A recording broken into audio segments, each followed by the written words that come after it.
परमेश्वर का धन्यवाद हो कि परमेश्वर ने हमको एक और मौका दिया है कि हम उसके वचन से सीखने जा रहे हैं, उसके वचन से हम समझने जा रहे हैं। और आज एक बार फिर से हम बाइबल की भविष्यवाणियों के ऊपर अपना ध्यान केंद्रित करने जा रहे हैं और हम इस बात को देखेंगे कि कैसे आज हमारे समय में बाइबल के अंदर जो भविष्यवाणियों का पैटर्न दिया गया है, वो पैटर्न कैसे आज हमारे समय में पूरा हो रहा है।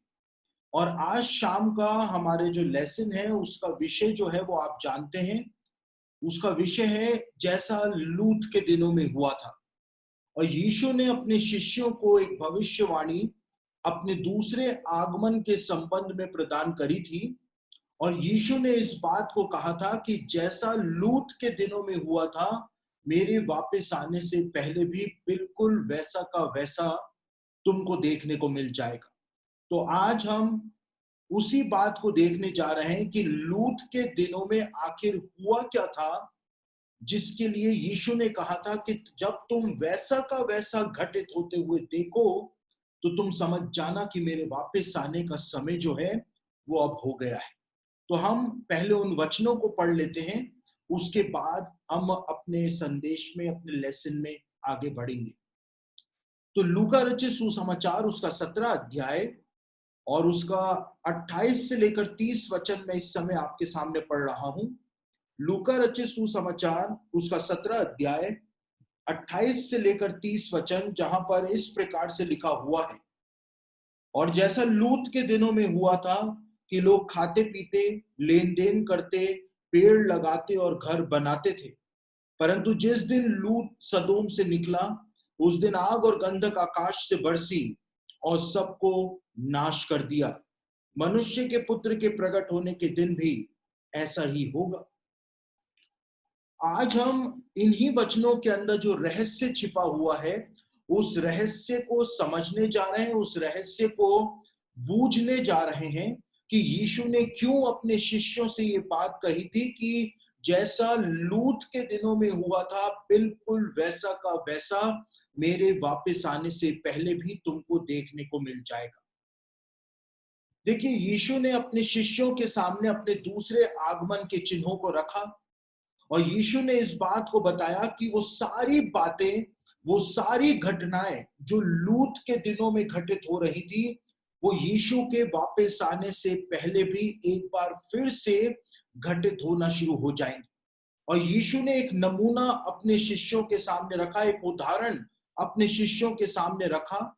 और यीशु ने अपने शिष्यों को यह भी बताया कि यीशु के शिष्य जो हैं, वो किस प्रकार से लूत के दिनों को समझ सकते हैं, लूत के दिनों को जान सकते हैं। और यीशु ने अपने शिष्यों के सामने कुछ उदाहरण रखे और यीशु ने कहा कि लूत के दिनों में तो लोग खाया पिया करते थे, वो लेन देन किया करते थे, वो पेड़ लगाया करते थे और वो घर बनाया करते थे। कुछ महज उदाहरण जो थे यीशु ने अपने शिष्यों के सामने रखे, ताकि उसके शिष्य जो हैं और शिष्यों के बाद हम लोग जो हैं, वो इस बात को समझ सकें कि वास्तव में लूत के दिनों में हुआ क्या था, जिसके लिए यीशु ने कहा था कि जब तुम वैसा का वैसा घटित होते हुए देखो, तो समझ जाना कि मैं वापस इस संसार के अंदर आ रहा हूं। और यीशु ने कहा था कि लूत के दिनों में लोग खाया पिया करते थे और उसने कहा था कि मेरे वापस आने से पहले भी तुमको वैसा का वैसा देखने को मिल जाएगा। और आज आप देख सकते हैं कि जिस प्रकार से लूत के दिनों में एक खाने पीने का कल्चर जो था सदोम और अमोरा, अदमा और सबोईम के अंदर आ गया था, वैसा ही खाने पीने का कल्चर जो है वो आज पूरी दुनिया के अंदर आ गया है। पूरी दुनिया के अंदर रेस्टोरेंट्स की इतनी भरमार हो रखी है जिसकी कोई संख्या ही नहीं है। आप हाईवे के ऊपर निकल करके जाएं तो आपको हाईवे के ऊपर ढाबे ही ढाबे, रेस्टोरेंट्स ही रेस्टोरेंट्स आपको बने हुए मिल जाएंगे। मैकडॉनल्ड्स बने हुए दिख जाएंगे आपको, केएफसी वहां पे दिख जाएंगे। खाने पीने का एक अलग कल्चर जो है वो आज हमारे जमाने के अंदर आ गया है और लोग घरों के अंदर जमाने भर की चीजें पका पका करके खा रहे हैं। और आज के हमारे युग के लोग जो हैं वो इतने ज्यादा भुक्कड़ हो चुके हैं कि वो घर में तो डकार ही रहे हैं, लेकिन वो बाहर रेस्टोरेंट्स में भी जा जा करके बाहर खूब खाने खा रहे हैं। और बड़े बड़े शहरों की बात की जाए तो बड़े बड़े शहरों में रेस्टोरेंट्स के बाहर लंबी लंबी कतारें लगी रहती हैं कि कब अंदर वाले खाना खा करके बाहर आए कि बाहर वाले खाना खाने के लिए अंदर जा सके। और आप देखिए, ना केवल बड़े बड़े रेस्टोरेंट्स या होटल की बात मैं कर रहा हूं, लेकिन आप जो ठेले वाले होते हैं, पानी पताशे वाले, गोलगप्पे वाले या गुपचुप वाले होते हैं, या चाट पकौड़ी वाले होते हैं, या समोसे कड़ी वाले होते हैं, आप उनके ठेलों पर देखिए मधुमक्खी के समान लोग जो हैं वहां पर खड़े होकर के गिरते पड़ते, कड़ी को उछालते, किसी की शर्ट खराब हो तो हो, लेकिन बस उनको वो चाट पकौड़ी खानी है। इतना ज्यादा इंसान खाने को लेकर के पागल होता चला जा रहा है। टीवी के ऊपर खाना बनाना सिखाया जा रहा है। उधर एडवर्टाइजमेंट्स में आप देखिए इतने सारे एडवर्टाइजमेंट आते हैं खाने पीने की वस्तुओं से। वो एडवर्टाइजमेंट्स जो हैं वो भरे रहते हैं। इतना तो इंसान के पेट की क्षमता भी नहीं है जितना खाने पीने की वस्तुएं आज संसार के अंदर आ चुकी हैं। इंसान जो है वो खाने को लेकर के बावला होता चला जा रहा है। दूसरी ओर आज इंसान पीने को लेकर के भी बावला होता चला जा रहा है। लोग जमाने भर की कोल्ड ड्रिंक पी रहे हैं, जमाने भर की एनर्जी ड्रिंक पी रहे हैं, जमाने भर के जूस पी रहे हैं, जमाने भर की दारू पी रहे हैं, और बस डकारे चले जा रहे हैं, डकारे चले जा रहे हैं। और इन सबको तो छोड़िए, लेकिन शराब को लेकर के इंसान आज इतना ज्यादा बावला हो चुका है जैसा पहले कभी देखने में नहीं आया है। हमारे घर के पास एक शॉप है, एक जनरल स्टोर है, और वो जनरल स्टोर वाला पूरे दिन कुछ कमाए या नहीं कमाए, लेकिन शाम को 7 बजे से लेकर के रात को 10 बजे तक वो इतना कमा लेता है कि उसको पूरे दिन दुकान खोलने की भी जरूरत नहीं है। क्योंकि सारे पियक्कड़ जो हैं वो उसकी दुकान पर आते हैं, कोई सोडा ले जाता है, कोई पानी ले जाता है, कोई ग्लास ले जाता है, कोई नमकीन ले जाता है, और उसकी भरपूर कमाई जो है शाम को 7 बजे से लेकर रात को 10 बजे के बीच में हो जाती है। आज इंसान जो है वो खाने पीने को लेकर के बावला होता चला जा रहा है। और यीशु ने कहा था कि जैसा लूत के दिनों में हुआ था, लूत के दिनों में लोग खाने पीने को लेकर के पागल हो चुके थे, बावले हो चुके थे। खाने पीने को लेकर के एक नया कल्चर सदोम और अमोरा, अदमो और सबोयीम में आ गया था। वैसा का वैसा कल्चर जो है वो आज पूरी दुनिया के अंदर आपको देखने को मिल जाएगा। पूरी दुनिया के अंदर आपको देखने को मिल जाएगा। और उसके बाद यीशु ने एक और उदाहरण अपने शिष्यों को दिया, और यीशु ने कहा कि लूत के जमाने में तो लोग लेन देन किया करते थे, ट्रांजैक्शन किया करते थे। और यदि आप प्रकाशित वाक्य उसका 13 अध्याय और उसका 17 वचन पढ़ें तो वहां पर भी ये ही शब्द जो है वो इस्तेमाल किया गया है। वहां पर यूहन्ना ने लिखा है कि अंत के दिनों में ना तो कोई बेच सकेगा और ना कोई खरीद सकेगा, सिर्फ संख्या के द्वारा, अंकों के द्वारा पूरे विश्व के अंदर लेन देन होना शुरू हो जाएगा। यीशु ने कहा कि लूत के जमाने के लोग लेन देन किया करते थे। उधर प्रकाशित वाक्य 13-17 में लिखा हुआ है कि अंत के दिनों में लेन देन जो है वो बहुत ही ज्यादा बढ़ जाएगा, बहुत ही ज्यादा बदल जाएगा। यानी यीशु की भविष्यवाणी और प्रकाशित वाक्य की भविष्यवाणी जो है, ये दोनों भविष्यवाणियां इस बात का संकेत हमको प्रदान करती हैं कि अंत के दिनों में लेन देन की प्रक्रिया जो है वो बहुत ही ज्यादा बढ़ जाएगी, और बैंकिंग सिस्टम का दायरा जो है वो बहुत ही ज्यादा बढ़ जाएगा। और आज हम देखते हैं कि जिस प्रकार से लूत के दिनों में लेन देन बहुत ज्यादा बढ़ गया था, आज हमारे समय में पूरे विश्व के अंदर लेन देन की प्रक्रिया जो है वो हद से ज्यादा बढ़ चुकी, हद से ज्यादा बढ़ चुकी है। आज हम अपने घर में बैठे हुए चंद सेकंड्स के अंदर एक अकाउंट से दूसरे अकाउंट के अंदर पैसे जो है वो ट्रांसफर कर देते हैं, चंद सेकंड्स के अंदर। और यूहन्ना ने इस बात को लिखा था 13 अध्याय उसके 17वें वचन में प्रकाशित वाक्य में कि अंकों के द्वारा, संख्या के द्वारा लेन देन होना शुरू हो जाएगा। और आज हमारे समय में संख्या के द्वारा, अंकों के द्वारा ही लेन देन किया जा रहा है।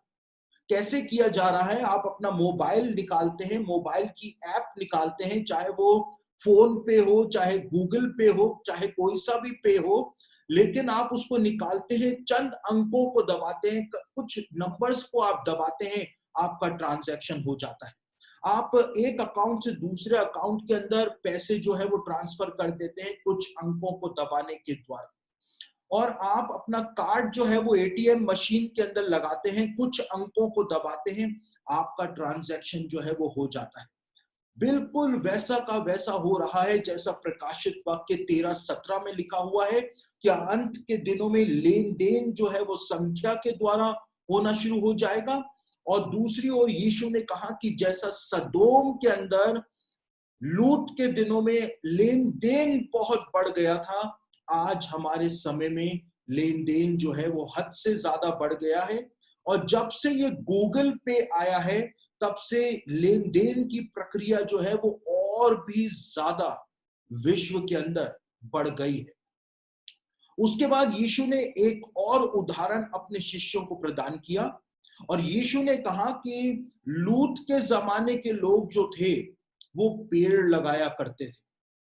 वो पेड़ लगाया करते थे। लूत के जमाने में जो सदोम और अमोरा, अदमो और सबोईम के लोग जो थे वो अत्यंत दुष्ट थे परमेश्वर की दृष्टि में, अत्यंत दुष्ट और पापी थे। लेकिन इतने दुष्ट और पापी होने के बावजूद वो लोग जो थे वो पेड़ लगाया करते थे। वो पर्यावरण को लेकर के बहुत ही ज्यादा जागरूक थे, चाहे हद से ज्यादा दुष्ट थे, लेकिन पर्यावरण को लेकर के बहुत ज्यादा जागरूक थे। यीशु ने कहा मेरे वापस आने से पहले भी बिल्कुल वैसा का वैसा तुमको देखने को मिल जाए। और आज पूरी दुनिया के अंदर पर्यावरण को लेकर के लोगों को जागरूक किया जा रहा है।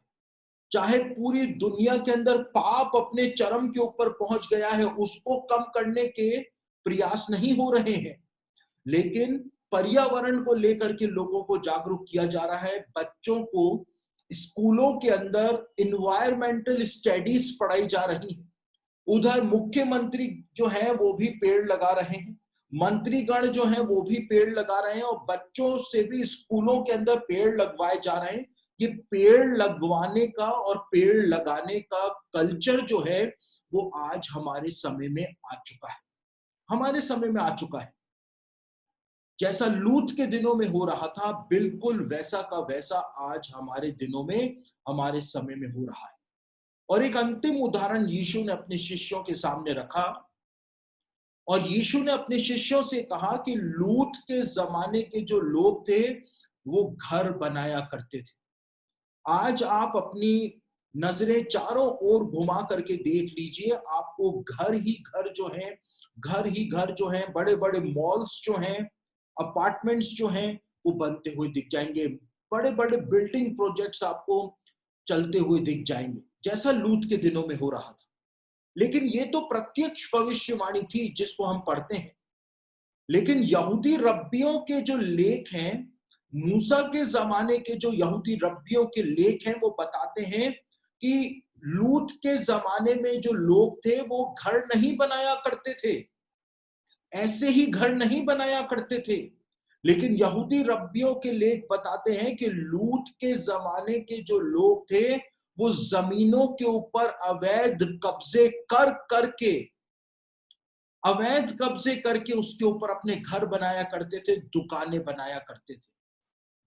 यानी यीशु ने कहा था कि जिस प्रकार से लूत के जमाने में लोग जमीनों के ऊपर अवैध कब्जा किया करते थे, मेरे वापस आने से पहले भी तुमको वैसा का वैसा जो है वो देखने को मिल जाए।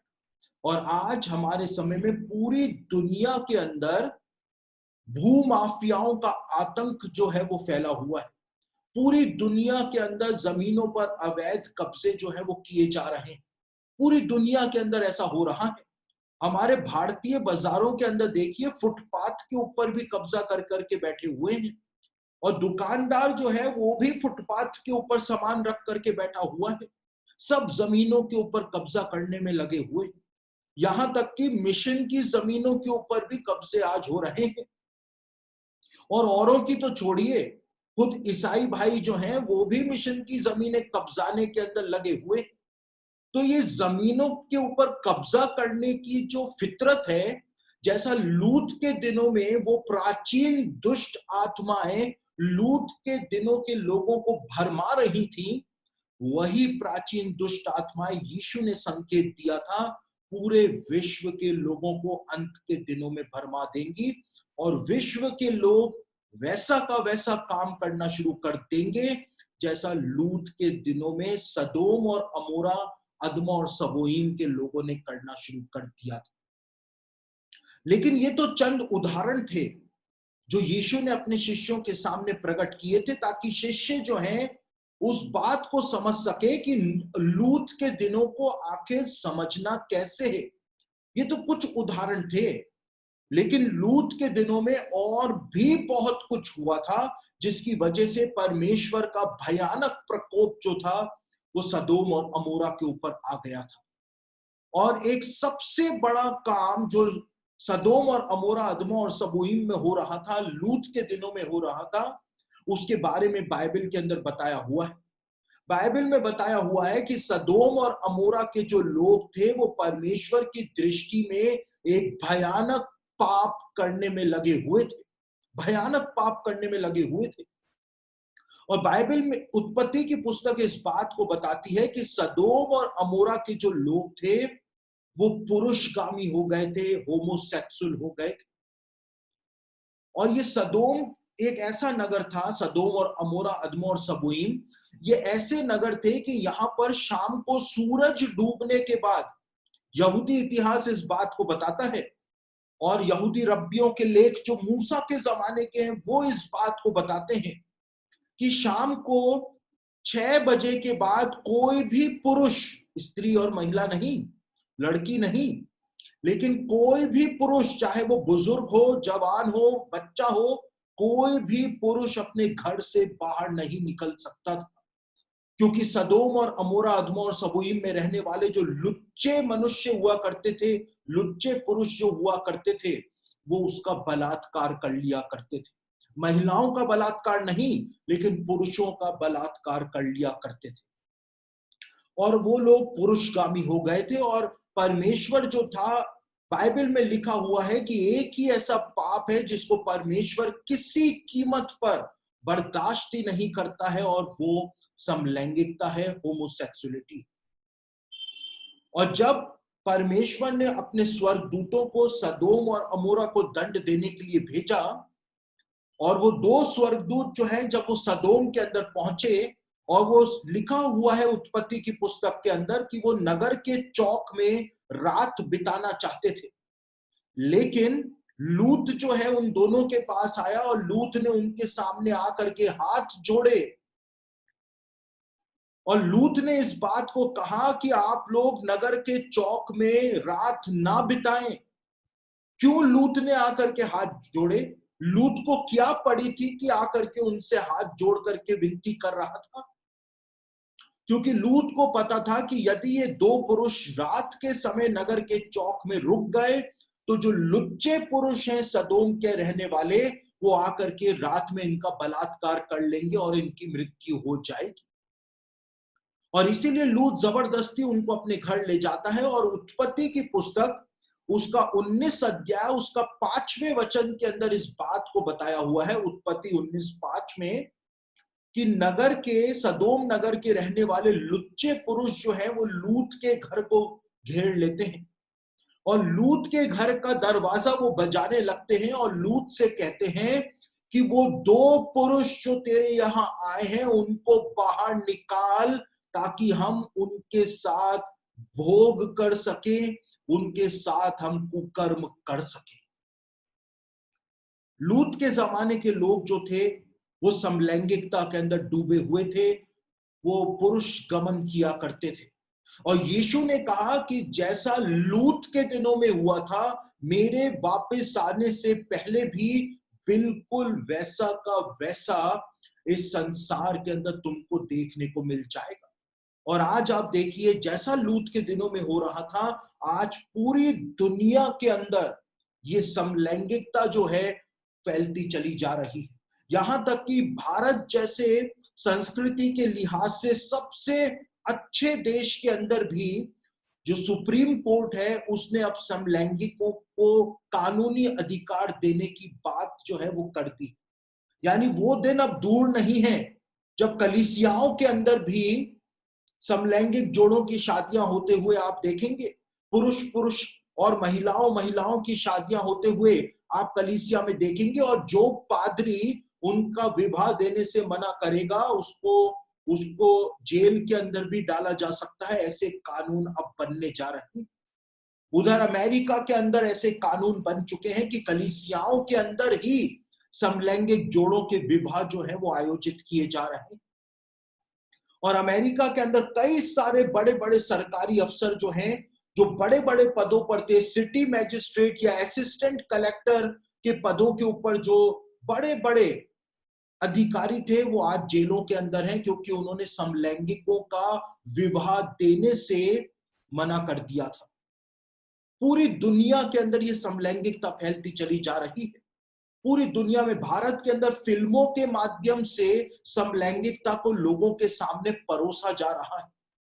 पूरी दुनिया में ये लहर जो है, वही प्राचीन दुष्ट आत्माएं जो सदोम और अमोरा के अंदर काम कर रही थी, वही प्राचीन दुष्ट आत्माएं आज पूरी दुनिया के लोगों के अंदर काम कर रही हैं और उनको परमेश्वर के खिलाफ लेकर के जाती चली जा रही, पूरी दुनिया के अंदर। और परमेश्वर जो था वो भयानक रूप से सदोम और अमोरा के रहने वालों से क्रोधित हो गया था, भयानक रूप से। और परमेश्वर ने इतना भयानक दंड उनको दिया था कि आग और गंधक आसमान से बरसा करके परमेश्वर ने सब कुछ राख में मिला दिया था। और आज भी आप सदोम और अमोरा के क्षेत्र में जाएं, इजराइल में, इजराइल के अंदर जो मृतक सागर के आसपास का जो क्षेत्र है, वहां पर सदोम और अमोरा पाया जाता था। आप वहां पर जाएं तो आज भी आपको वहां पर गंधक ही गंधक जो है बिखरा हुआ मिल जाएगा, दिख जाएगा आज भी। और प्रथम शताब्दी का एक यहूदी इतिहासकार था जिसके बारे में मैंने पहले भी आपको बताया, जिसका नाम था जोसेफस। और जोसेफस जो था, जिसकी पुस्तक ये है, जोसेफस की पुस्तक, जोसेफस जो था वो प्रथम शताब्दी का यहूदी इतिहासकार था। और जोसेफस को मसीहत के अंदर बहुत ज्यादा महत्व दिया जाता है। और क्यों उसको महत्व दिया जाता है? क्योंकि उसने यीशु के बारे में भी अपनी इतिहास की पुस्तकों के अंदर लिखा था प्रथम शताब्दी में। और जोसेफस जो है अपनी इतिहास की पुस्तक के अंदर इस बात को लिखता है, इस बात को बताता है कि वो खुद उस क्षेत्र के अंदर गया था 2000 साल पहले, जहां पर सदोम और अमोरा पाया जाता था। और जोसेफस जो था उसने बताया कि सदोम और अमोरा का जो क्षेत्र है, वहां पर एप्पल जो है, सेब जो है, सेब ही सेब के पेड़ वहां पर लगा करते थे। और जोसेफस ने बताया है कि जो एप्पल सदोम के क्षेत्र के अंदर, अमोरा के क्षेत्र के अंदर लगा करते थे, उनको वो इतने ज्यादा रसीले और इतने ज्यादा देखने में मन भाव हुआ करते थे कि कोई भी व्यक्ति उन एप्पल्स को देखते के साथ ही उनको झट से तोड़ करके खाना चाहता था।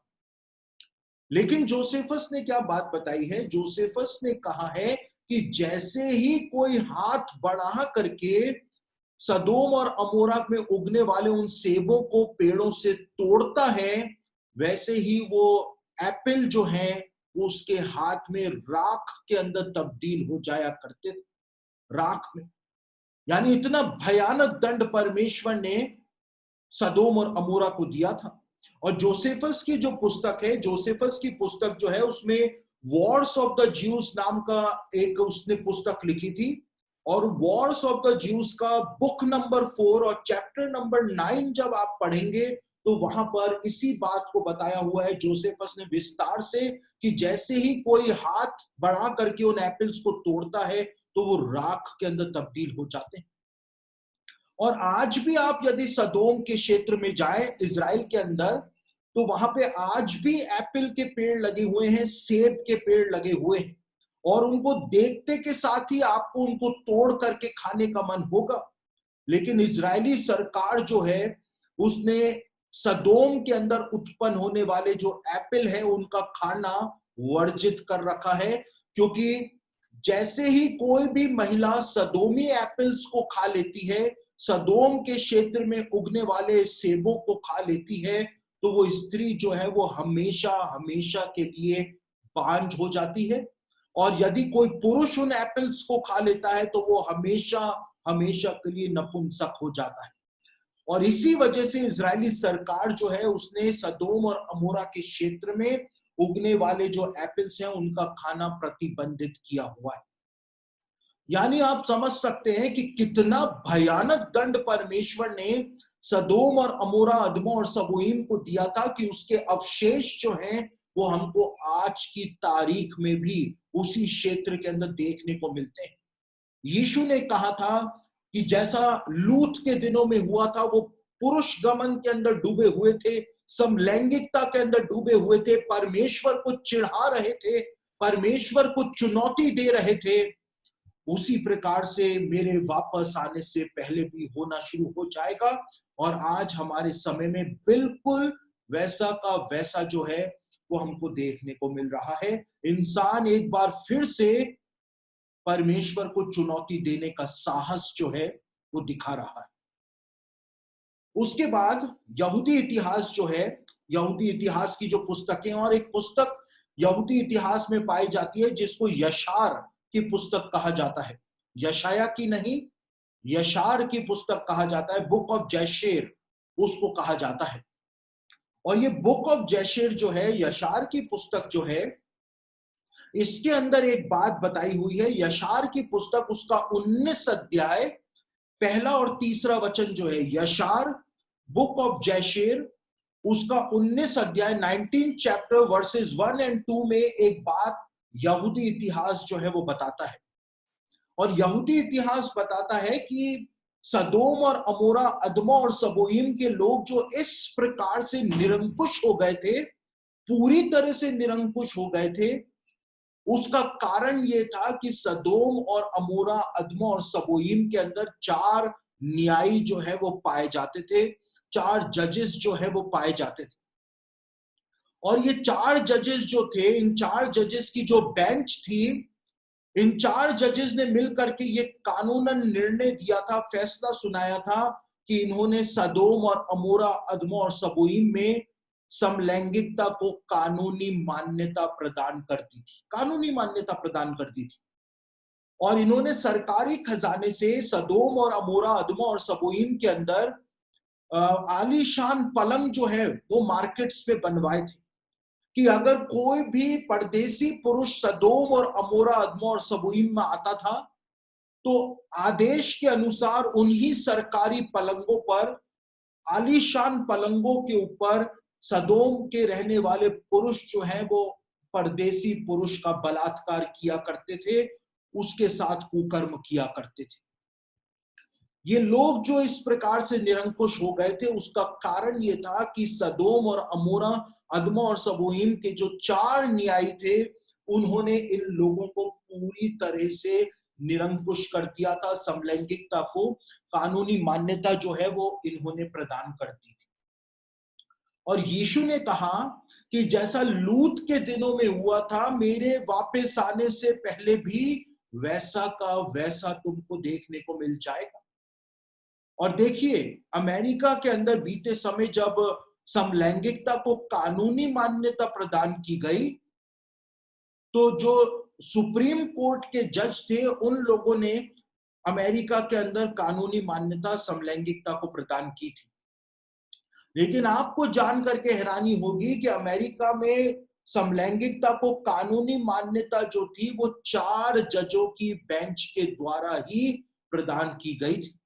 और वो 4 जज कौन से थे? वो 4 जज जो थे उनकी तस्वीर आप यहां पर देख सकते हैं। वो 4 जज जो थे वो ये थे। ये जो 4 जज सदोम और अमोरा, अदमा और सबोईम के अंदर थे, उन्होंने सदोम और अमोरा के अंदर कानूनी मान्यता समलैंगिकता को प्रदान कर दी थी। और ये 4 जज जो है इन्होंने उसी पैटर्न के ऊपर अमेरिका के अंदर जो समलैंगिकता है उसको कानूनी मान्यता जो है वो प्रदान कर दी। तो आप देख सकते हैं यीशु ने जो पैटर्न दिया, यीशु ने जो बात बोली कि जैसा लूत के दिनों में हुआ था बिल्कुल वैसा का वैसा मेरे वापस आने से पहले घटित होगा। आज हमको बिल्कुल वैसा का वैसा जो है वो घटित होता हुआ दिखाई दे रहा है, बिल्कुल वैसा का वैसा घटित होता हुआ दिखाई दे रहा। उसके बाद जब हम आगे पढ़ते हैं तो आपको ये बात जान करके थोड़ी हंसी भी आएगी, लेकिन सदोम और अमोरा के अंदर बच्चे जब जन्म लिया करते थे तो उनके जो नाम रखे जाते थे वो कुछ अजीब नाम रखे जाते थे। उदाहरण के तौर पर सदोम नगर का जो राजा था उसका नाम बाइबल में बेरा बताया गया है, और ये बेरा नाम जो है इस नाम का मतलब होता है दुष्ट।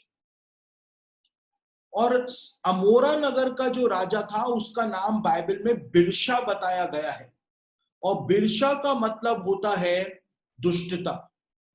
यानी आप मानसिकता देखिए, यदि किसी के घर में कोई बेटा जन्म ले तो कौन पिता होगा या कौन माता होगी जो अपने बेटे को हाथ में लेकर के कहे कि मैं इसका नाम दुष्ट रखूंगी, या कौन पिता होगा जो अपना बेटा जन्म ले और अपने हाथ में बेटे को लेकर के कहे कि मैं तो इसका नाम दुष्टता रखूंगा।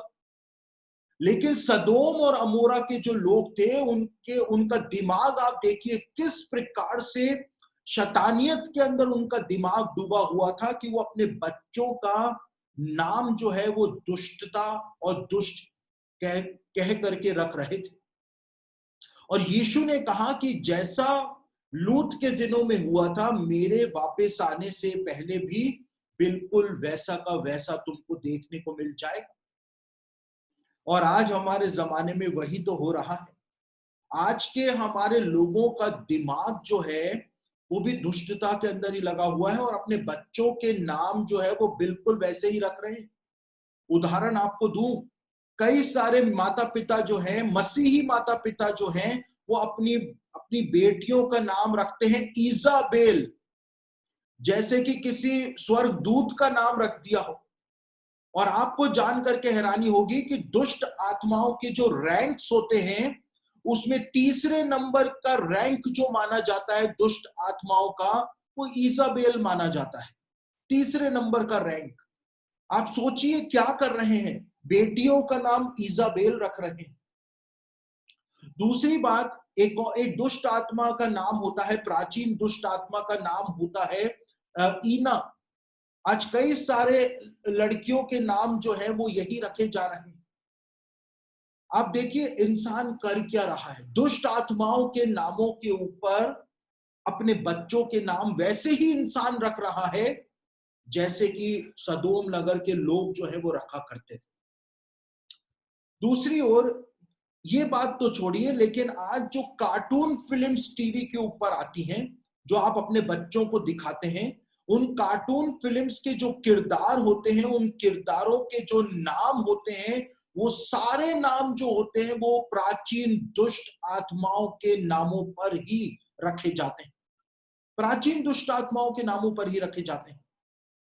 और जो बैकग्राउंड म्यूजिक कार्टून फिल्म्स के अंदर पीछे चलता है वो बैकग्राउंड म्यूजिक जो है वो अफ्रीका के अंदर जो वुडू तंत्र में जो म्यूजिक इस्तेमाल किया जाता है उस म्यूजिक को कार्टून फिल्म्स में डाला जाता है ताकि बच्चों का माइंड कंट्रोल किया जा सके।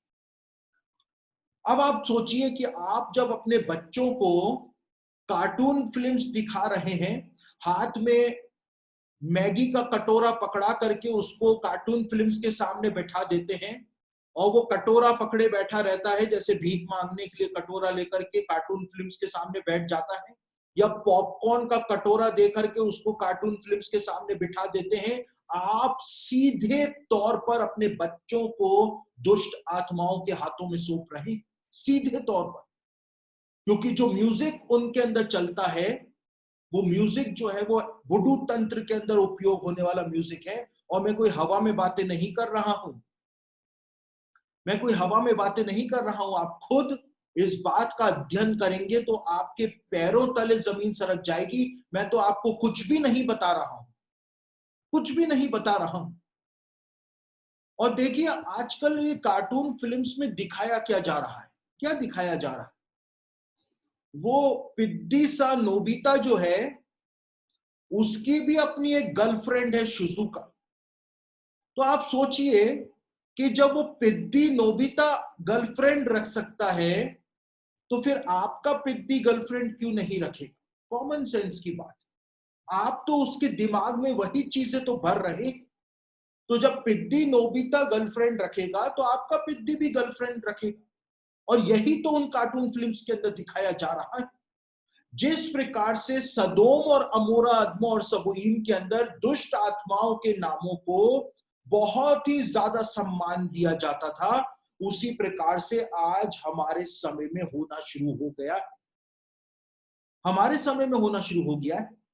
वैसा ही तो हो रहा है जैसा कि प्राचीन समय में हो रहा था। और इसीलिए यीशु ने ये पैटर्न बना करके अपने शिष्यों को प्रदान किया। और उसके बाद हम आगे बढ़ते हैं तो लूत के दिनों में एक और काम हुआ था। लूत के दिनों में एक और काम हुआ था जो आज हर एक मसीही कर रहा है। लूत के दिनों में लूत जो था, उसने गलत चुनाव किया था। उसने एक गलत चुनाव किया था। लूत जो था, उसके सामने दो रास्ते थे। वो इब्राहिम के साथ रह सकता था, या फिर वो किसी और जगह भी जा सकता था। वो वापस हरान देश लौट सकता था, वो वापस ऊर लौट सकता था। लेकिन लूत जो था, उसने गलत चुनाव किया था। आशीषों के मूल को छोड़ करके, इब्राहिम को छोड़ करके लूत जो था, वो सदोम और अमोरा में रहने चला गया था। सदोम में जाकर के बस गया था। जबकि लूत को पता था कि सदोम नगर के रहने वाले लोग कैसे हैं। यदि कोई भी परदेसी आता है तो वो उसका बलात्कार कर लेते हैं, और परमेश्वर की दृष्टि में ये भयानक पाप है। सब कुछ जानते हुए भी लूत जो था, उसने एक गलत चुनाव कर लिया था। आशीषों के मूल को छोड़ दिया था। देखिए, गलत फहमी जो होती है ना, इंसान को बहुत हो जाती है। अब लूत को पता था कि जो चाचा है या ताऊजी हैं, इब्राहिम जो है, परमेश्वर ने उसको बुलाया था, लूत को नहीं बुलाया था। सारी आशीषों का मूल जो है, परमेश्वर ने इब्राहिम को बनाया था, लूत को नहीं बनाया था। लेकिन क्या होता है कि कभी कभी जब हम किसी अभिषिक्त के साथ साथ चलते हैं, किसी आशीषित के साथ साथ चलते हैं, तो लोगों को गलतफहमी हो जाती है। और परमेश्वर की सेवा जो लोग करते हैं, उनके साथ अधिकतर ऐसा होता है। जो लोग परमेश्वर के दास के साथ सेवा करते हैं, तो परमेश्वर का दास जब इस्तेमाल होता है परमेश्वर के द्वारा, तो जो उसके साथ काम करने वाले लोग होते हैं, उनको गलतफहमी हो जाती है कि परमेश्वर मुझे इस्तेमाल कर रहा है। परमेश्वर तुझे नहीं, लेकिन परमेश्वर अपने दास को इस्तेमाल कर रहा है। लेकिन लोग क्या है, गलतफहमी पाल लेते हैं और वो सोचते हैं कि परमेश्वर मुझको इस्तेमाल कर रहा है। और वैसे ही लूत जो था, उसने गलतफहमी पाल ली थी, और लूत उस जगह पर रहने चला गया था जो जहां के लोग परमेश्वर की दृष्टि में धूर्त थे, दुष्ट थे।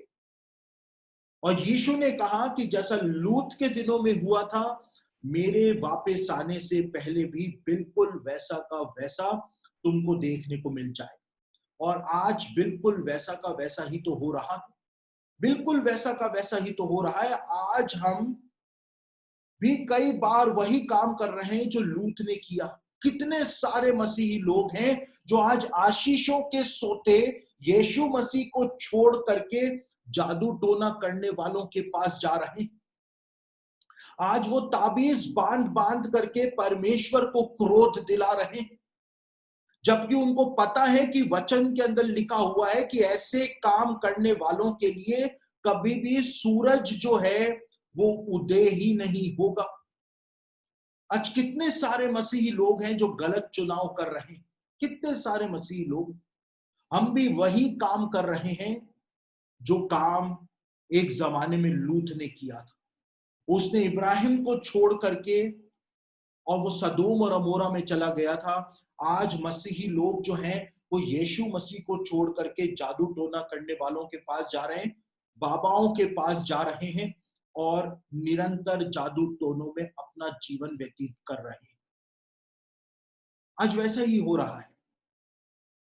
और उसके बाद जब हम आगे पढ़ते हैं तो लूत के दिनों में एक और भयानक काम जो है वो सदोम और अमोरा के लोग कर रहे थे, जिसके बारे में यहूदा की पत्री उसका पहला अध्याय और उसके 7वें वचन के अंदर बताया हुआ है कि सदोम और अमोरा के अंदर आखिर ये सदोमी कर क्या रहे थे कि परमेश्वर भयानक रूप से क्रोधित हो गया था। यहूदा की पत्री उसका पहला अध्याय उसका 7वें वचन में लिखा हुआ है, जिस रीति से सदोम और अमोरा और इनके आसपास के नगर जो इनके समान व्यभिचारी हो गए थे और पराये शरीर के पीछे लग गए थे, आग के अनंत दंड में पड़कर दृष्टांत ठहरे। यहूदा की पत्री में बताया हुआ है कि सदोम और अमोरा के लोग जो थे वो व्यभिचारी हो गए थे, वहां तक तो सही है। लेकिन सदोम और अमोरा के लोगों के लिए बताया हुआ है कि वो पराये शरीर के पीछे पड़ गए थे। इंग्लिश में यदि उस वचन को पढ़े तो वहां पर लिखा हुआ है स्ट्रेंज फ्लैश, एक अजीब मांस, एक अजीब शरीर, एक पराया शरीर, एक ऐसा शरीर जो इंसान के लिए बनाया ही नहीं गया है। ऐसे शरीर के पीछे सदोम और अमोरा के लोग पड़ गए थे।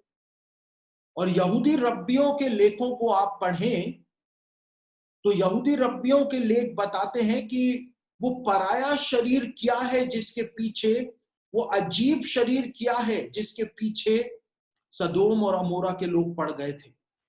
यहूदी रब्बियों के लेख बताते हैं कि सदोम और अमोरा, अदमा और सबूईम के जो लोग थे उन्होंने दुष्ट आत्माओं के साथ संबंध बनाने शुरू कर दिए थे, यौन संबंध बनाने शुरू कर दिए थे। और इसीलिए लिखा हुआ है कि वो पराये शरीर के पीछे पड़ गए थे, एक ऐसे शरीर के पीछे जो इंसान के लिए बनाया ही नहीं गया है। और यहूदी रब्बी कहते हैं कि वो दुष्ट आत्माओं के साथ उन्होंने संबंध बनाने शुरू कर दिए थे। परमेश्वर भयानक रूप से क्रोधित हो गया था। और यीशु ने कहा कि जैसा लूत के दिनों में हो रहा था, मेरे वापस आने से पहले भी बिल्कुल वैसा का वैसा तुमको देखने को मिल जाएगा। और आज बिल्कुल वैसा का वैसा हो रहा है, बिल्कुल वैसा का वैसा हो रहा है। आज से कई साल पहले रात को 2 बजे या 2:30 के करीब मेरे पास एक फोन आया छत्तीसगढ़ के बालोद जिले से। और मैंने फोन जब उठाया तो एक महिला जो थी वो चिल्ला चिल्ला करके फोन के ऊपर रो रही थी। और उसने रोते रोते मुझसे कहा फोन के ऊपर रात को 2 या 2:30 कि पास्टर साहब आप मेरी बेटी को बचा लो, क्योंकि रोज रात को एक दुष्ट आत्मा आकर के मेरी बेटी का बलात्कार करता है, आप मेरी बेटी को बचा लो। और इसी प्रकार से जब मैं इंडिया एवरी होम क्रूसेड के अंदर काम करता था और जयपुर के अंदर मैं था, तो जयपुर के अंदर एक बैंक मैनेजर जो थे उनकी पत्नी के साथ भी ऐसा ही हुआ करता था। ये बात आप लोगों के लिए नई हो सकती है, लेकिन ऐसा होता है। और जो बैंक मैनेजर थे, जब भी उनकी पत्नी नहाने के लिए बाथरूम के अंदर जाती थी तो वहां पर एक दुष्ट आत्मा आकर के उनकी पत्नी का बलात्कार किया करता था। और जब वो लोग हमारे ऑफिस के संपर्क में आए, इंडिया एवरी होम क्रूसेड के संपर्क के अंदर आए, और हम लोगों ने ऑफिस से जब भाई लोगों को उनके घर पर भेजा और उन्होंने जाकर के जब वहां पे प्रार्थनाएं करी, तब जाकर के वो फैमिली जो था उसने छुटकारे को प्राप्त। और मैं एक सभा के अंदर, जीसस कॉल्स की एक सभा के अंदर प्रचार कर रहा था, और जीसस कॉल्स के जो प्रार्थना योद्धा हैं वो उस सभा के अंदर थे। और मैंने उनको ये बात बताई कि आज पूरी दुनिया के अंदर वो घटनाएं बढ़ती चली जा रही हैं जहां पर दुष्ट आत्माओं के द्वारा जवान लड़कियों का और महिलाओं का बलात्कार किया जा रहा है। और मैंने उनसे कहा, जीसस कॉल्स के प्रार्थना योद्धाओं से कहा कि ये बात आपके लिए नई होगी, लेकिन आपको ये बात जान लेना बहुत ही ज्यादा जरूरी है। और जब मैं प्रचार करके नीचे उतरा तो जीसस कॉल्स के जो प्रार्थना योद्धा थे उन्होंने चारों ओर से मुझे घेर लिया, और मुझे घेर करके उन्होंने कहा कि पास्टर साहब, जो बात आपने बताई वो बात बिल्कुल सही है, क्योंकि प्रतिदिन कितने फोन हमारे पास आते हैं, महिलाएं रोती हैं फोन के ऊपर, क्योंकि दुष्ट आत्माएं आकर के उनका बलात्कार करके जाती हैं।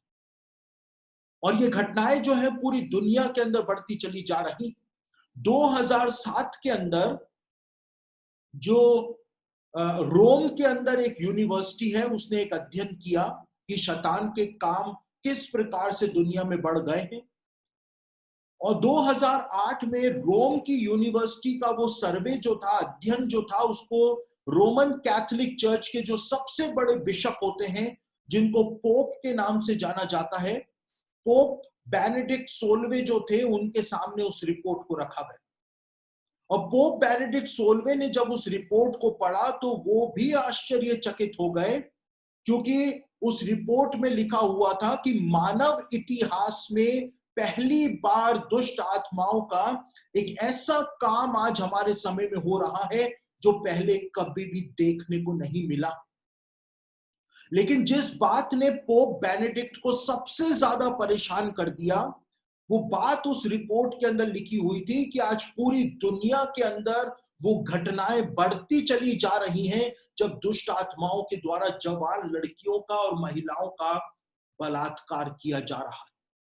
और उसके बाद रोमन कैथोलिक इतिहास के अंदर, रोमन कैथोलिक मंडली के इतिहास के अंदर पोप बेनेडिक्ट जो थे, उन्होंने एक क्रांतिकारी आदेश जो था वो जारी किया 2008 में। और पोप बेनेडिक्ट जो थे, उन्होंने पूरी दुनिया के अंदर जितनी भी रोमन कैथोलिक डायोसिस पाई जाती हैं, उसमें एक्सोर्सिज्म स्क्वाड्स जो होती हैं, यानी दुष्ट आत्माओं को निकालने वाले दल जो होते हैं, वो बनाने की आज्ञा जो थी वो जारी कर दी। और पोप बेनेडिक्ट ने कहा कि दुष्ट आत्माओं को निकालने वाले दल का अगुवा जो है वो डायोसिस का बिशप होगा।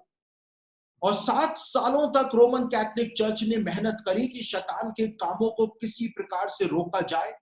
शैतान को खुलेआम चुनौती देने का साहस जो था वो पोप बेनेडिक्ट ने दिखाया था।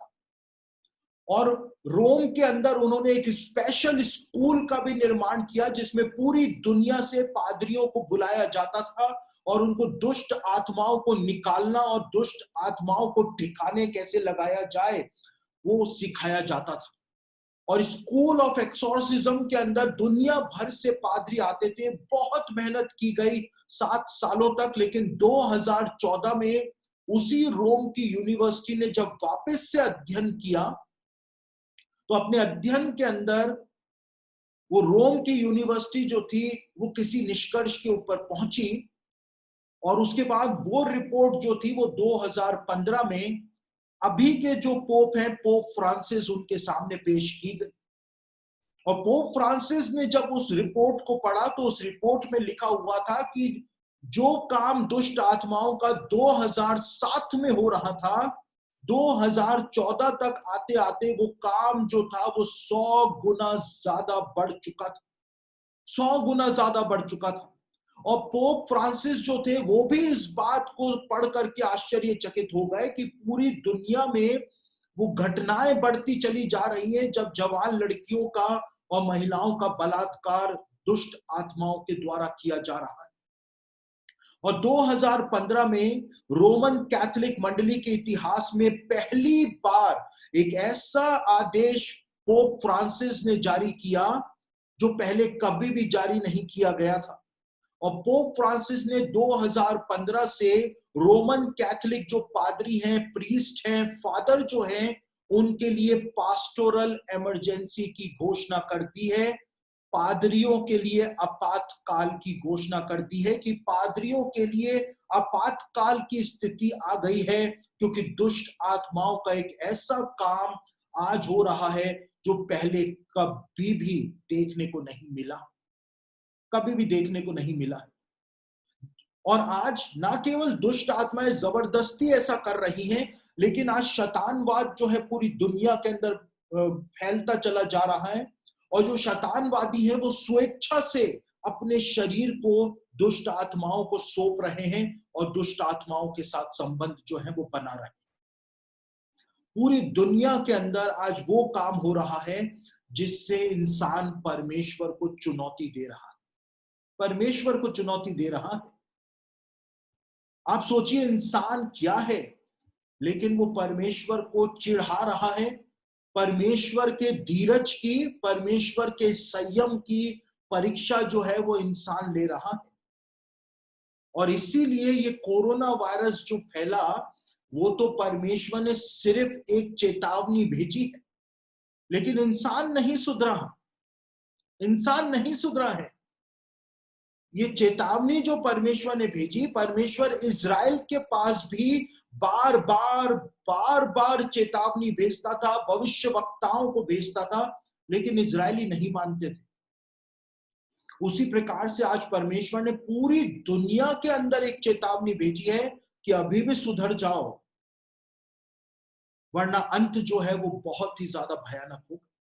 और इसीलिए यीशु ने कहा कि वो ऐसे कलेश के दिन होंगे कि जब से इंसान की उत्पत्ति इस पृथ्वी के ऊपर हुई है, यानी आदम और हवा से लेकर जब से इंसान की उत्पत्ति इस पृथ्वी पर हुई है, तब से ऐसे कलेश भरे दिन कभी पृथ्वी पर आए ही नहीं। वो ऐसे कलेश भरे दिन होंगे। यानी यीशु ने नूह की जल प्रलय को भी छोटा कर दिया। आप सोचिए, नूह की जल प्रलय में परमेश्वर ने पूरी पृथ्वी को नष्ट कर दिया था। यहां पे यीशु कह रहा है कि ऐसे कलेश के दिन अंत के दिनों में आएंगे कि नूह की जल प्रलय भी उसके सामने पानी भरेगी।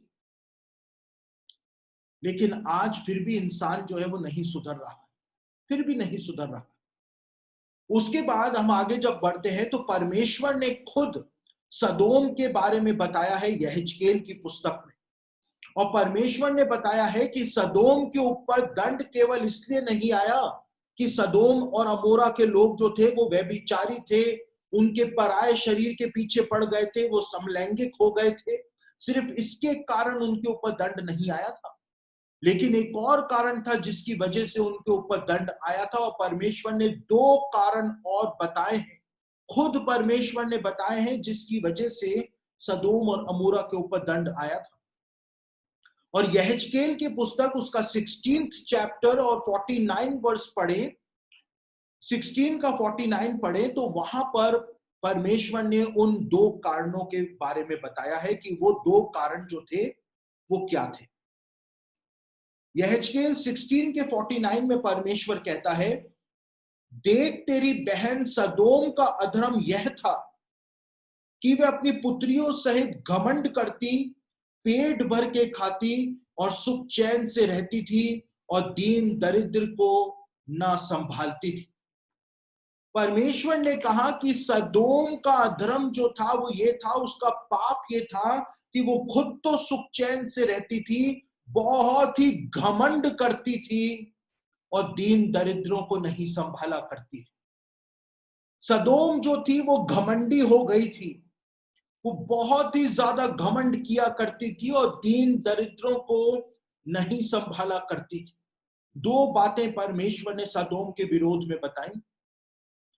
सदोम जो थी वो घमंडी हो गई थी। देखिए, बाइबल के एक बहुत बड़े स्कॉलर हुए, बहुत बड़े टीचर हुए, जिनका नाम आप लोग जानते होंगे।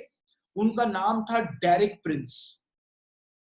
और डेरिक प्रिंस की आप सारी किताबें पढ़ लीजिए, डेरिक प्रिंस के आप सारे संदेशों को सुन लीजिए।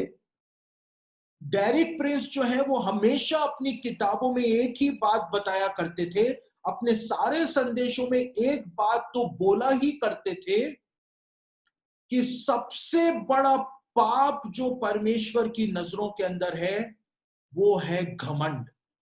परमेश्वर घमंड को बर्दाश्त नहीं करता है। और इसीलिए बाइबल में लिखा हुआ है कि घमंड से चढ़ी हुई आंखें तो यहोवा की दृष्टि में घृणित है।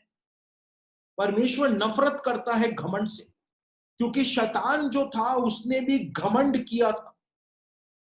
इसलिए परमेश्वर घमंडियों को बिना किसी से पूछे ही उनको तोड़ करके रख देता है। परमेश्वर तो घमंडियों को भूसे की तरह उड़ा देता है, बाइबल के अंदर लिखा हुआ। तो परमेश्वर की नजरों में घमंड जो है वो सबसे बड़ा पाप माना जाता है। और डेरिक प्रिंस अपनी पुस्तक में लिखते हैं कि व्यभिचार से भी बड़ा पाप जो है परमेश्वर की नजरों में वो है घमंड। घमंड। देखिए, मैं ज्यादा डिटेल में नहीं जाऊंगा, मेरे पास समय कम है, लेकिन कई सारे घमंडी जो होते हैं, कई सारे घमंडी जो होते हैं वो ऊपर देख करके थूकते हैं, ऊपर देख करके चलते हैं। और जो ऊपर देख करके थूकता है तब क्या होता है, थूक जो है वो वापस आके उसके मुंह पर ही गिरता है, वापस आकर उसके मुंह पर ही गिरता है। और यहां पर परमेश्वर कहता है कि सदोम जो है वो तो घमंड करती थी, अपने पाप की दशा में होने पर वो घमंड किया करती थी, अपने पाप का बखान जो है वो घमंड के साथ किया करती थी, वो कितने बड़े बड़े पाप करती है। इसी बात को यशाया की पुस्तक उसका 3रा अध्याय और उसके 9वें वचन में यशाया के द्वारा बताया गया है। यशाया उसका 3रा अध्याय उसके 9वें वचन में यशाया कहता है, परमेश्वर इस बात को कहता है कि वे तो आप अपने पाप को बखानते और सदोमियों की नाई घमंड करते, सदोमियों की तरह घमंड करते, अपने पाप का बखान खुद कर करके। यानी जिस प्रकार सदोम नगर के रहने वाले जो लोग थे वो अपने पाप की दशा के अंदर घमंड किया करते थे, उसी प्रकार से यीशु ने कहा कि मेरे वापस आने से पहले भी बिल्कुल वैसा का वैसा तुमको देखने को मिल जाएगा। और आज हमारे समय में बिल्कुल वैसा ही हो रहा है, बिल्कुल वैसा ही हो रहा है। अमेरिका के अंदर जब सुप्रीम कोर्ट ने, फेडरल कोर्ट ने जब समलैंगिकता को कानूनी मान्यता क्या प्रदान करी, कि उस समय अमेरिका के राष्ट्रपति थे बराक ओबामा। और बराक ओबामा जो थे उस निर्णय से इतने ज्यादा खुश हो गए थे कि जैसे ही कोर्ट का निर्णय आया तो वो व्हाइट हाउस के लॉन के अंदर आए और एक प्रेस कॉन्फ्रेंस उन्होंने करी। और प्रेस कॉन्फ्रेंस में बराक ओबामा जो थे महामहिम, उन्होंने इस बात को कहा कि सुप्रीम कोर्ट का ये निर्णय जो आया है, इस निर्णय के आने के बाद अब हम और भी ज्यादा स्वतंत्र हो गए। परमेश्वर के नियमों की धज्जियां उड़ा करके आज इंसान जो है वो अपनी स्वतंत्रता प्राप्त करने की कोशिश कर रहा है।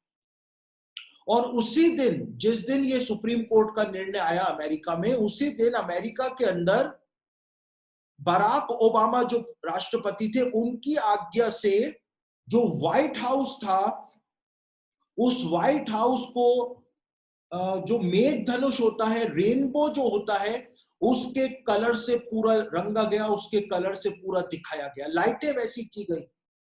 और ये रेनबो जो होता है, इसको समलैंगिकों ने अपना झंडा बनाया है। रेनबो के कलर्स पर समलैंगिकों का झंडा जो होता है वो होता है, आप इस तस्वीर में पीछे की तरफ जो बैकग्राउंड है उस पे देख सकते हैं कि ये समलैंगिकों का झंडा होता है। और इसीलिए बराक ओबामा के आदेश पर लाइटिंग की गई व्हाइट हाउस पर, और लाइटों का फोकस समलैंगिकों के झंडे के रूप में दिखाया गया, रेनबो के कलर्स पर दिखाया गया।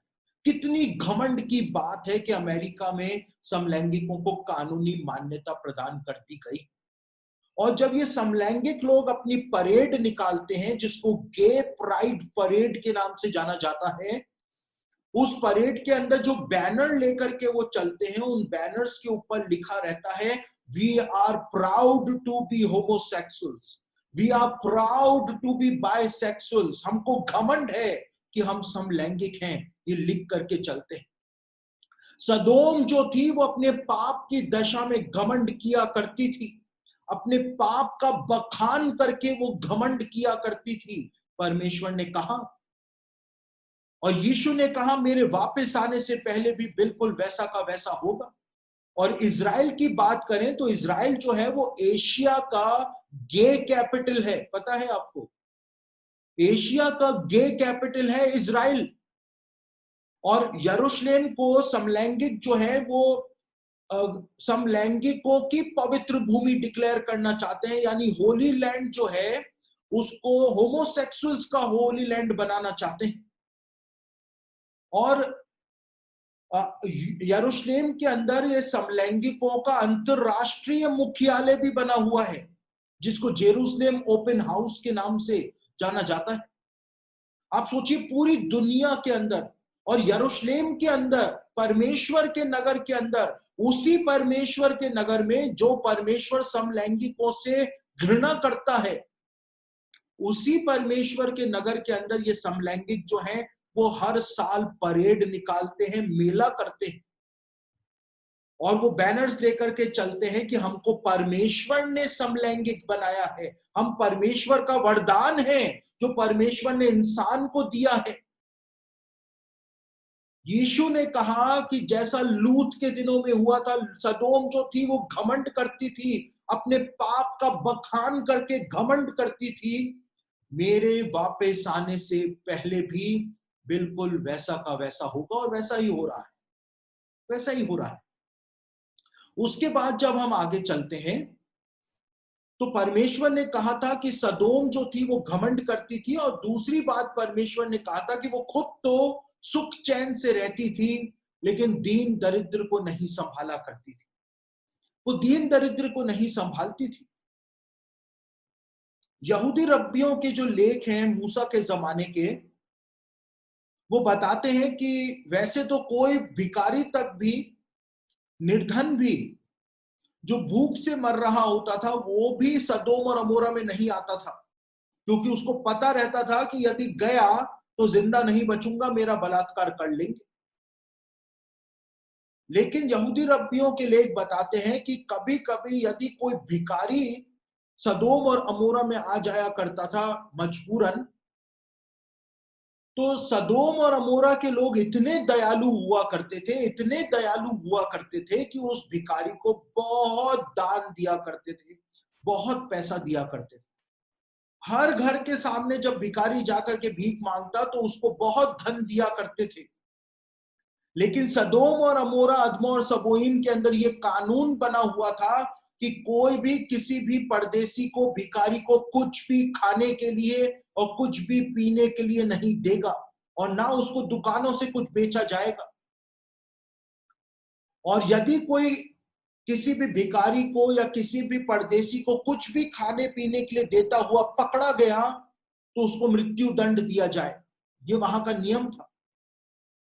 और यहूदी रब्बियों के लेख बताते हैं कि ऐसा ही एक भिखारी एक समय सदोम के अंदर आया हुआ था और उसको बहुत दान सदोम के लोगों ने दिया, लेकिन उसको कोई कुछ भी खाने पीने के लिए नहीं दे रहा था। और कई दिनों तक भूखा प्यासा रहने के बाद जब वो तड़प रहा था भूख और प्यास से, तो सदोम नगर में रहने वाली एक महिला जो थी उसको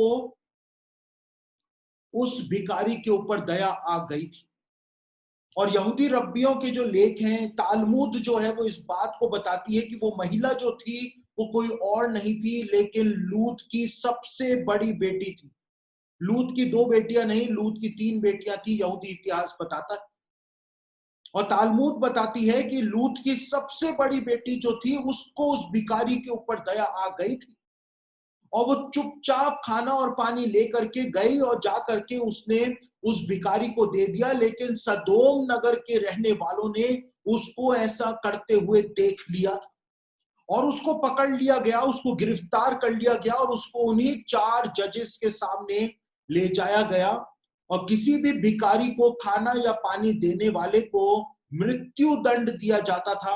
और उन चारों जजेस ने उस लड़की को, सदोम की सबसे बड़ी बेटी को मृत्यु दंड दिया था। और मृत्यु दंड कैसे दिया था? यहूदी जो इतिहास है वो बताता है, यहूदी लेख जो है इस बात को बताते हैं कि वो जो महिला थी या लड़की जो थी उसको पूरी तरह से निर्वस्त्र करके उसको एक खंबे से बांध दिया गया था। और खंबे से बांधने के बाद मटकों के अंदर शहद जो होता है, हनी जो होता है, वो लेकर के आए और उसके सिर के ऊपर से उन्होंने शहद डालना शुरू कर दिया और उसका पूरा शरीर जो था वो शहद से भर गया। और जब उसका पूरे शरीर, शहद उसके पूरे शरीर पर चिपक गया तो वो मोटी वाली मधुमक्खियां जो होती हैं उनको लेकर के आए और ला करके उस लड़की के ऊपर उन्होंने उन मोटी वाली मधुमक्खियों को छोड़ दिया।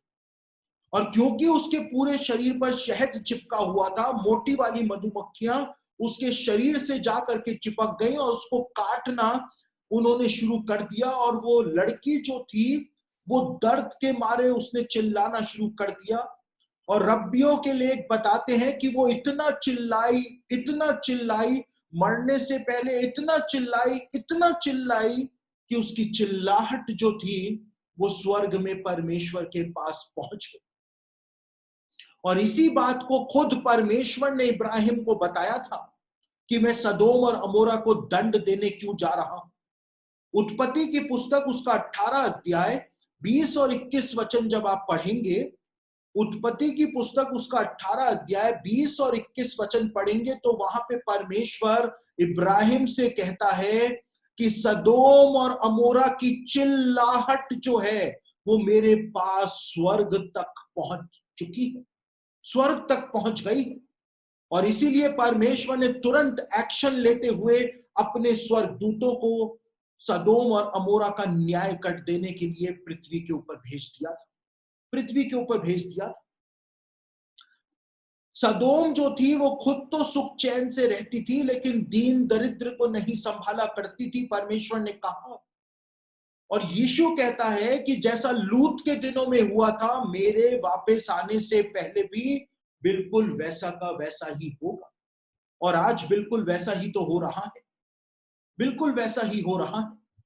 आज कई सारे पैसे वाले देश जो हैं, जो बहुत पैसे वाले देश हैं, वो खुद तो सुख चैन से रह रहे हैं, लेकिन जो लोग भूखे मर रहे हैं देशों के अंदर, उनकी कोई परवाह नहीं कर रहा है।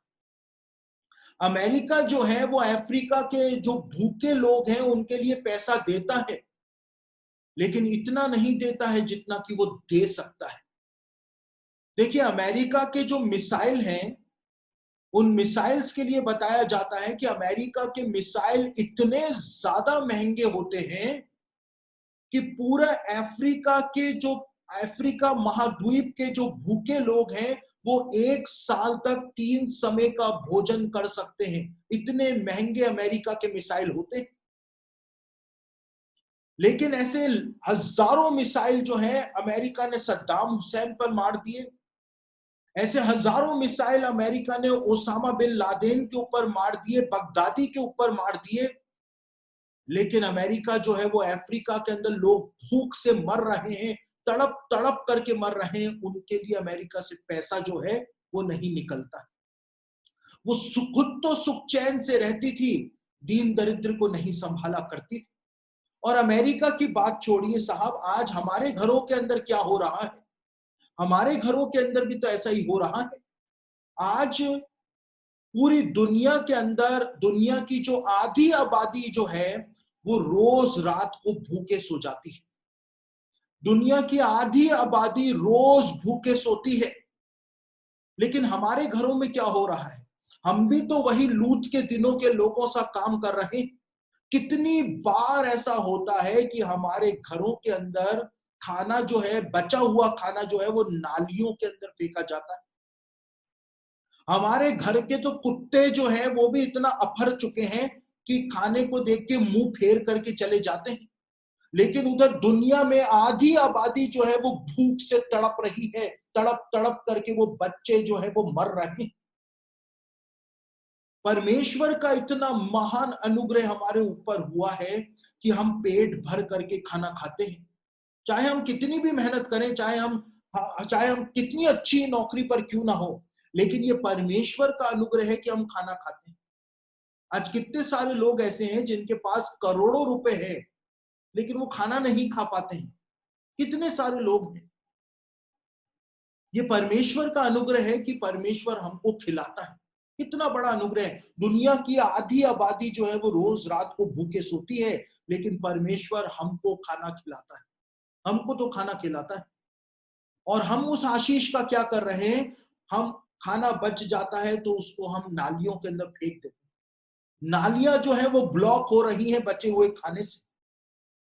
हम परमेश्वर की आशीष का क्या कर रहे हैं? क्या हम दीन दरिद्र को संभाल रहे हैं? और देखिए देखिए देखिए, मुझे 22 साल हो गए सेवा में। तो आप बोले कि पास्टर साहब ऐसा हमारे यहाँ नहीं है या हम ऐसे नहीं है, तो आप रहने दीजिए, मैं विश्वास नहीं करूंगा, है ना? तो मुझे सब पता है। तो मुझे 22 साल हो गए, बहुत कड़वे अनुभव है मेरे पास। और मैं तो अक्सर इस बात को कहता हूं कि प्रभु का काम बिगाड़ने के लिए दुष्ट आत्माओं की और शैतान की तो जरूरत ही नहीं है, हम मसीही लोग ही काफी हैं। हम मसीही लोग ही निपटा देते हैं, प्रभु के काम को खराब कर देते हैं। तो उनकी तो जरूरत ही नहीं है। दुष्ट आत्माएं और शैतान भी कहते होंगे कि अपने बंदे ऑन ड्यूटी हैं, अपन आराम करो। तो हम मसीही लोग जो हैं वो आज इतने सेल्फिश हो गए हैं, इतने सेल्फिश हो गए हैं कि हम तो अपना बुखार तक किसी को ना दे, इतने सेल्फिश हो गए। हम तो अपना बुखार तक किसी को ना दे, तो यहां तो मैं खाना देने की बात कर रहा हूं, हम तो बुखार भी नहीं दे किसी को, इतने सेल्फिश हैं हम। तो यहां पर तो बोल रहा हूं कि अब बचा हुआ खाना कम से कम किसी भूखे को दे दे तो वो खा ले। तो जब हम मसीही लोग ही इतने सेल्फिश हैं, जो दावा करते हैं कि हमने पवित्र आत्मा को पाया है, तो आप सोच सकते हैं कि संसार में क्या हो रहा होगा, संसार में क्या हो रहा होगा। तो जब मैं बाइबल सेमिनरी के अंदर था, तो वहां पे बाइबल सेमिनरी के अंदर रोज के ब्रेकफास्ट के बाद, लंच के बाद और डिनर के बाद, बाइबल सेमिनरी जो दान के पैसे से चलती हैं, उसमें स्टूडेंट्स जो हैं इतना खाना वेस्ट करते हैं कि ब्रेकफास्ट, लंच और डिनर के बाद ड्रम भर भर के झूठे खानों के उठाए जाते हैं और उनको सड़कों के ऊपर फेंका जाता है। एक तरफ लोग भूख से तड़प रहे हैं। ये परमेश्वर का अनुग्रह है कि जब हमारा मन करता है तो हम चाय बना करके पी जाते हैं, जब हमारा मन करता है हम कॉफी बना करके पी जाते हैं, जो हमारा मन करता है हम बना करके खा लेते हैं। ये परमेश्वर का अनुग्रह हमारे ऊपर है। लेकिन उधर कुछ लोग हैं जो भूख से तड़प रहे हैं।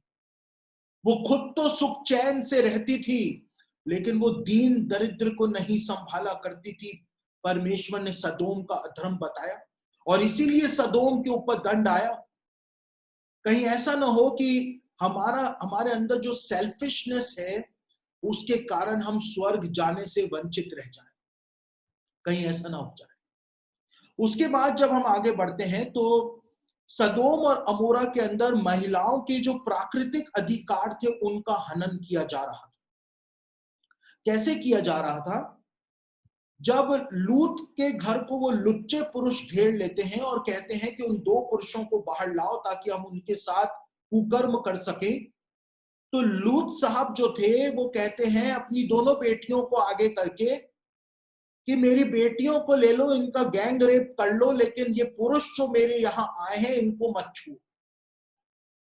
देखिए, सबसे पहले तो आपको समझना पड़ेगा कि मिडिल ईस्ट का ये कल्चर होता है, आज भी ये कल्चर होता है।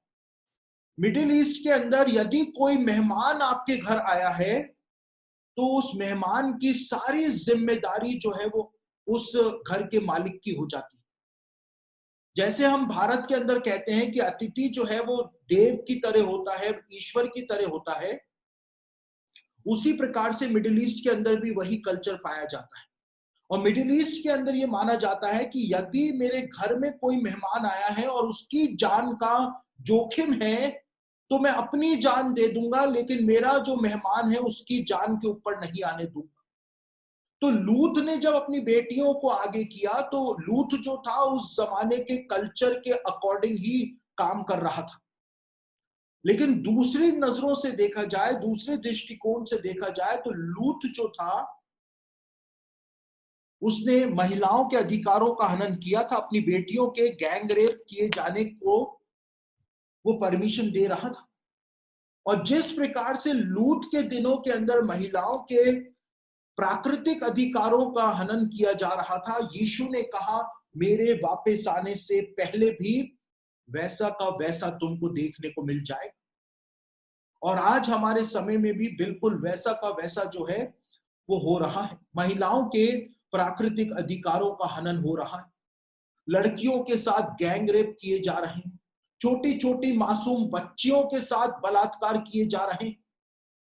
अभी मैं बीते कुछ महीने पहले, 1 या 1.5 महीने पहले जब अखबार पढ़ रहा था तो अखबार के अंदर खबर आई कि 80 या 85 साल की जो बुजुर्ग महिला थी उसका भी लोगों ने बलात्कार कर लिया। आप सोचिए, इंसान किस हद तक गिर चुका है। 80 या 85 साल की बुजुर्ग महिला का भी लोगों ने बलात्कार कर लिया। छोटी छोटी बच्चियों का बलात्कार किया जा रहा है। बलात्कार करने के बाद पेट्रोल डाल करके उसको जिंदा जला देते हैं। बलात्कार करने के बाद उसके हाथ, उसके पैर, उसकी जुबान को काट करके चले जाते हैं ताकि उनके खिलाफ गवाही न देने पाए। महिलाओं के प्राकृतिक अधिकारों का हनन उसी प्रकार से हो रहा है जैसा कि लूत के दिनों में हो रहा था। और एक अंतिम बात हम इस लेसन में और देख लेते हैं। लूत जो था, उसके परिवार के ऊपर परमेश्वर का अनुग्रह हुआ था। लूत जो था इब्राहिम को छोड़ करके आ गया था, लेकिन इब्राहिम के कारण परमेश्वर का अनुग्रह फिर भी लूत के ऊपर बना हुआ था। और इब्राहिम ने जब प्रार्थना करी कि प्रभु यदि 10 धर्मी व्यक्ति भी होंगे तो क्या तू उन नगरों को नाश कर देगा? तो परमेश्वर ने कहा नहीं, मैं नाश नहीं करूंगा, लेकिन 10 धर्मी व्यक्ति भी नहीं थे सदोम और अमोरा में। लेकिन परमेश्वर जानता था कि इब्राहिम के दिल के अंदर क्या बात है। देखिए, बाइबल के अंदर इब्राहिम को परमेश्वर का दोस्त बोला गया है, यानी परमेश्वर और इब्राहिम दोनों दोस्त थे। और दोस्त जो होते हैं वो दिल की बात जानते हैं। दोस्त एक दूसरे को समझते हैं, एक दूसरे के दिल की बात जानते हैं। तो परमेश्वर जो था अपने दोस्त इब्राहिम के दिल की बात जानता था, और इसीलिए परमेश्वर ने अपने स्वर्गदूतों को भेजा ताकि लूत और उसके परिवार को वहां से निकाला जाए। इतना बड़ा अनुग्रह परमेश्वर ने लूत के परिवार के ऊपर किया, लूत के ऊपर किया। इतना महान अनुग्रह हो जाने के बाद भी लूत का 50% परिवार जो था वो सदोम और अमोरा के साथ नाश हो गया। इतना महान अनुग्रह होने के बाद भी, कि खुद स्वर्गदूत हाथ पकड़ के खींच रहे हैं कि यहां से निकलो। इतना महान अनुग्रह होने के बावजूद लूत का 50% परिवार जो था वो नाश हो गया। लूत की पत्नी जो थी वो अनाज्ञाकारिता के कारण नाश हो गई थी। स्वर्गदूतों ने कहा था पीछे मुड़ करके मत देखना, लेकिन वो अनाज्ञाकारिता करी, उसने पीछे मुड़ करके देखा और वो नाश हो गई। लूत के जो दोनों दामाद थे वो अपने अविश्वास के कारण नाश हो गए। अविश्वास के कारण, क्योंकि उनको विश्वास ही नहीं था कि परमेश्वर का न्याय जो है वो प्रकट हो सकता है। उनको विश्वास ही नहीं था।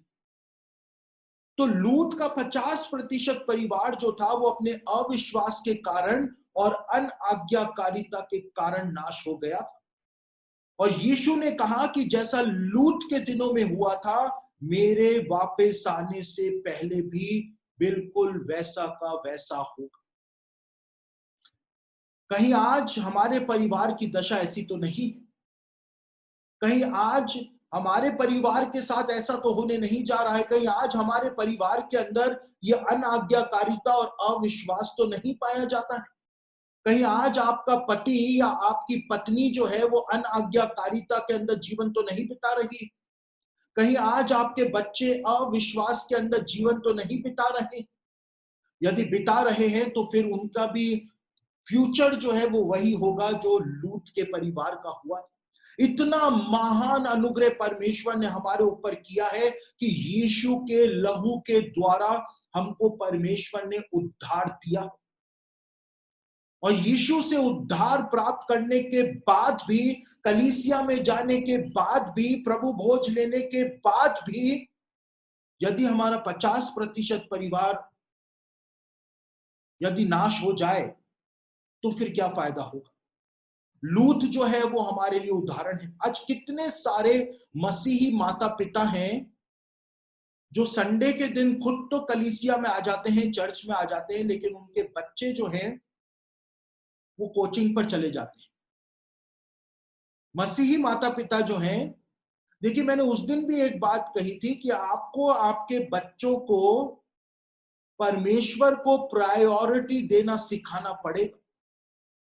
क्योंकि परमेश्वर यदि सबसे ऊपर आपके बच्चों के जीवन में रहेगा तो आपके बच्चों का फ्यूचर जो है वो ब्राइट रहेगा। लेकिन आज कितने मसीही माता पिता हैं, वो कलीसिया में तो अपने बच्चों को लाते नहीं हैं, कोचिंग पर भेज देते हैं। और पादरी साहब पूछते हैं कि आप अपने बच्चों को यूथ के अंदर भेजो, कलीसिया के यूथ में भेजो। तो मसीही माता पिता क्या कहते हैं? मसीही माता पिता कहते हैं कि पादरी साहब, यूथ में आकर के तो, चर्च के यूथ में आकर के तो बच्चे बिगड़ जाते हैं। वो कोचिंग पर जाकर के सिगरेटें फूंक रहा है, नशा कर रहा है, वहां जाकर के सुधर रहा है क्या? कलीसिया में आकर के तेरा बेटा बिगड़ जाएगा। वो कोचिंग पे जाके नशा कर रहा है, वहां तेरा बेटा नहीं बिगड़ेगा। तो अपना न्याय जो है मसीही माता पिता खुद कर रहे हैं। और जब वो नशेड़ी हो जाता है, ड्रग्स एडिक्ट हो जाता है, तो आकर के फिर पादरी साहब के बाल नोचते हैं, कहते हैं पादरी साहब प्रार्थना कर दो। तो अब पादरी साहब के पास क्यों आए? क्यों कलीसिया में आकर के तो तुम्हारा बेटा बिगड़ जाएगा। लेकिन मेरे प्रियो, आज हम भी वही काम का, आप जितना अपने बच्चों को परमेश्वर से दूर रखेंगे, उतना ही ज्यादा आप अपने बच्चों को दुष्ट आत्माओं, शैतान के करीब लेकर जाते ही चले जाए। कहीं आज आपके घर में आपकी पत्नी, आपका पति, आपके बच्चे अविश्वास या अनाज्ञाकारिता में तो नहीं है? सोचने का समय आ गया है। कहीं जो लूत के परिवार के साथ हुआ, हमारे परिवारों के साथ ना हो जाए। अनंत काल से लेकर अनंत काल तक क्या इस दर्द को लेकर के हम जी सकेंगे कि मेरी बेटी, मेरा बेटा, मेरी पत्नी, मेरा पति, कितना उनको समझाया लेकिन वो समझे ही नहीं। आज समय है, यहूदा की पत्री में लिखा हुआ है कि आज वो वक्त है जब बहुतों को आग में से झपट कर बाहर निकाल, क्योंकि कल कोई कुछ भी नहीं कर पाए, कल कोई कुछ भी नहीं कर पाए। यीशु ने कहा, जैसा लूत के दिनों में हुआ था। लूत के दिनों में क्या हुआ था? लूत के दिनों में अंत में परमेश्वर का न्याय प्रकट हुआ था। आग और गंधक बरसी थी, परमेश्वर का न्याय आ ही गया था। लोगों ने सोचा था कि परमेश्वर आंखों के ऊपर गॉगल्स लगा करके बैठा हुआ है, कानों में ईयरफोन्स लगा करके म्यूजिक सुन रहा है, स्वर्गदूतों की स्तुति सुन रहा है। लोगों ने ये सोचा था। लेकिन एट लास्ट परमेश्वर का न्याय प्रकट हो गया था। हमारे समय में भी एक ना एक दिन, चाहे हमारे जीवित रहते हुए, चाहे हमारे इस दुनिया से जाने के बाद, लेकिन एक ना एक दिन परमेश्वर का न्याय जो है वो जरूर से प्रकट हो। और उस दिन हमारे परिवार का क्या हो? आज के इस लेसन में आप इस बात को जरूर से सोचिएगा कि क्या आप और आपका परिवार यीशु के दूसरे आगमन के लिए तैयार है या नहीं तैयार।